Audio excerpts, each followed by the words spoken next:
अस्सलाम वालेकुम। आज की वीडियो में हम कैश पेड फॉर परचेजेस को फाइंड आउट करना सीखेंगे, जो कि ऑपरेटिंग कैश फ्लोस का पार्ट है। यानी कि परचेजेस के लिए हमने कितना कैश पे किया है। बट यहाँ एक बात माइंड में रखिएगा कि जो परचेजेस हैं ये सेल्स की तरह हमें इनकम स्टेटमेंट में स्ट्रेट अवे गिवन नहीं होती।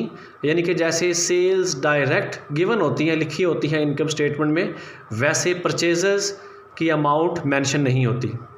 तो फिर हमें क्या करना होगा कि हमें फर्स्ट स्टेप में परचेजेस की अमाउंट फाइंड करना होगी और देन उन्हीं परचेजेस में से हम चेक कर सकेंगे कि कितना कैश पे किया गया है फॉर करंट ईयर परचेजेस। तो कैश पेड फॉर परचेजेस में 2 स्टेप्स इन्वॉल्व होंगे। फर्स्ट स्टेप में परचेजेस फाइंड की जाएंगी और सेकंड स्टेप में उन्हीं परचेजेस के लिए जो कैश पे किया गया है वो फाइंड आउट किया जाएगा। चलिए देखते हैं जी, कैश पेड फॉर परचेजेस को अगर कैलकुलेट करना हो तो कैसे करेंगे। वही बात जो हमने की थी कि सेल के बाद कौन सा अकाउंट पे किया जाएगा, CGS, cost of good sold, जो कि इनकम स्टेटमेंट में हमें गिवन होता है। तो हम क्या करेंगे, 2020 की इनकम स्टेटमेंट से कॉस्ट ऑफ गुड सोल्ड की जो अमाउंट होगी वो एज इट इज़ पिक करके CGS के अगेंस्ट पुट कर देंगे। फिर चूँकि इसी CGS को हमें कन्वर्ट करना होगा परचेजेस में, तो हम क्या करेंगे, ये चेक करने के लिए कि करंट ईयर की परचेजेस कितनी हैं, बैलेंस शीट में करंट एसेट्स के प्रपोर्शन में इन्वेंट्री की अमाउंट चेक करेंगे। तो हमें क्या है कि बैलेंस शीट चूँकि 2 गिवन है, एक ओपनिंग और एक क्लोजिंग, तो इसलिए 2 इन्वेंट्री के बैलेंस मिल जाएंगे, एक ओपनिंग इन्वेंट्री की अमाउंट और एक क्लोजिंग इन्वेंट्री की अमाउंट।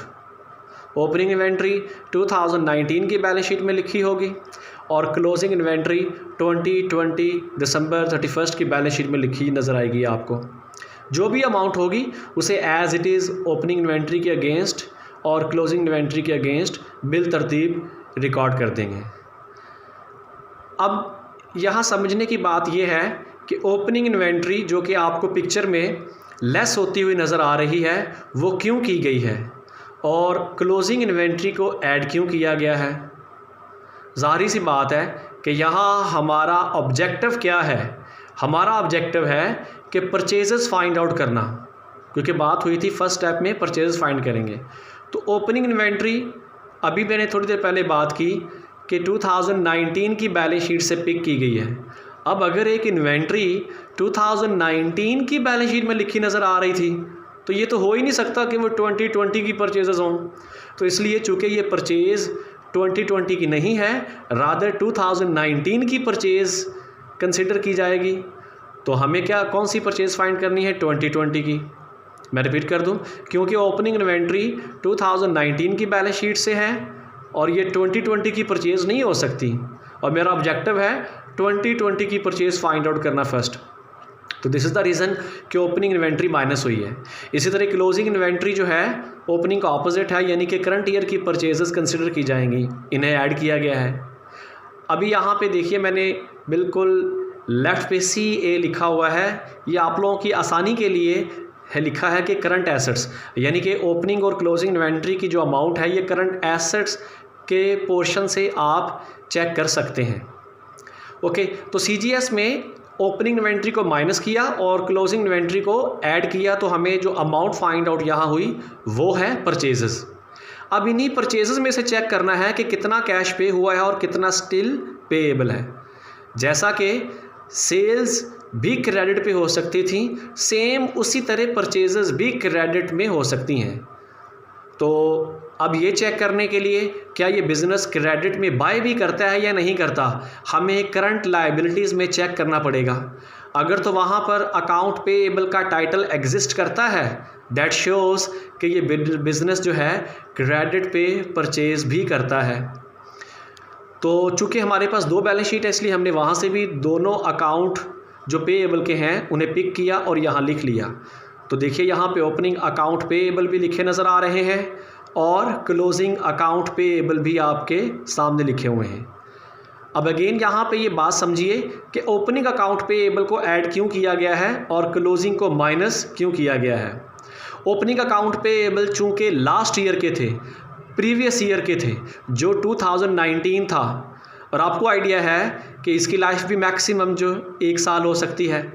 तो किसी भी तरह ये जो है 2019 के अकाउंट पेएबल ये 2020 में पे ऑफ हो जाएंगे।